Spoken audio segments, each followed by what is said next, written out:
की, योगियों की, तपस्वियों की भूमि रहा है भारत। ऋषियों की चैतन्यता की साक्षी रहा है भारत। एक अलौकिक सौभाग्य का साक्षी बनने जा रहा है।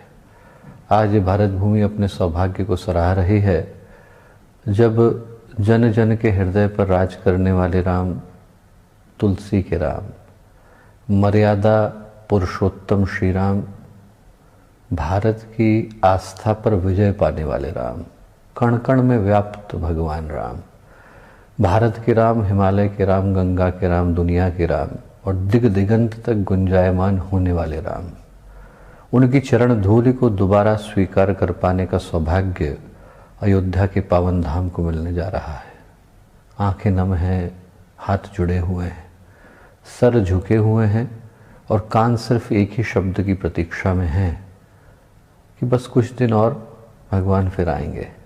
गंगा की गोद, हिमालय की छाया, सप्तऋषियों की तपोभूमि, परम पूज्य गुरुदेव परम वंदनीय माता जी ने जिस भूमि को अपनी ज्ञान, कर्म, संकल्प, तप भूमि के रूप में प्रतिष्ठित किया, उस भूमि से आज करोड़ों गायत्री परिजनों के हृदय से एक ही स्वर निकल रहा है, एक ही उद्घोष निकल रहा है, राम और श्री राम एक हैं। हमारे लिए तो एक ही है। आज न केवल भगवान राम इस धरती को धन्य बनाने के लिए आ रहे हैं, बल्कि हर भारतवासी को, हर परिजन को जगाने, झकझोरने, एक ही चीज़ की याद दिलाने आ रहे हैं कि राम आ रहे हैं, बस राम राज्य का आना बाकी है। 22 जनवरी 2024 का पावन दिन इतिहास के पृष्ठों में अंकित हो इस दृष्टि से कि इस दिन भारत ने करवटें बदली थी। भारतीय स्वाभिमान का उदय हुआ था, भारतीय सौभाग्य का सूर्योदय हुआ था। वर्षों पहले पूज्य गुरुदेव जब युवा थे, उनकी कलम से क्रांति फूटी थी, कविता निकली थी, देख देख कर बाधाओं को तनिक न घबरा जाना, सब कुछ करना सहन किंतु मत पीछे कदम हटाना, कोई भी हो दुश्मन तेरा निश्चित मिट जाएगा, त्रिंस कोटि हुंकारों से नभमंडल फट जाएगा, प्रलय मरुत हो बंद प्रचंड बवंडर के झोंके आवें, शांत हिमालय फटें चूर हो टकरावें, परिवर्तन निश्चित है बहरे सुने आंख अंधे खोलें, सोने वाले उठें सिपाही जागें सावधान हो लें। समय परिवर्तन का है।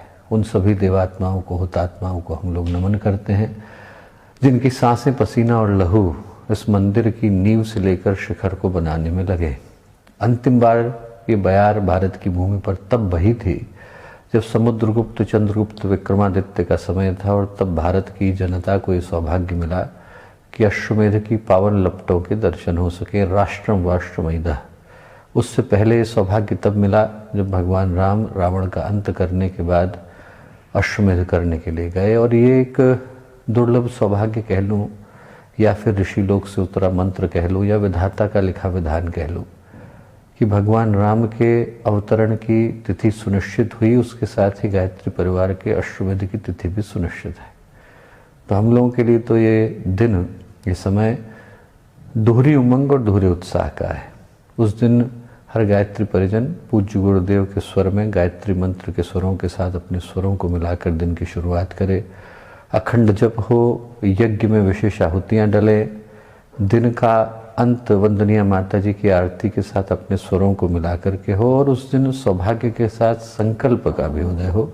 संकल्प ये ले कि देश को व्यसन से मुक्त बनाए, नारियों को सम्मान के शिखर पर पहुँचाए और पर्यावरण बचाए। मंदिर जरूर जाएं पर पॉलीथिन नहीं लाए, एक वृक्ष अवश्य लगाए।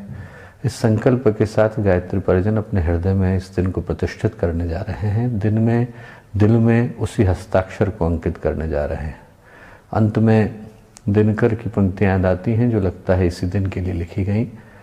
वर्षों पहले उनने लिखा था, आओ कवियों जयगान कविता तानो, आओ कवियों जयगान मंगल गान गाओ, आ रहा देवता तुम उसको पहचानो, है एक हाथ में परशु एक में कुश है, आ रहा भारत का भाग्य पुरुष है, अंगार हार अर्पो अर्चना करोरे, आँखों की ज्वालाएं देख मत डरो रे, सच है आँखों में आग लिए आता है पर हाँ स्वदेश का भाग लिए आता है। वो दिन आ रहा है।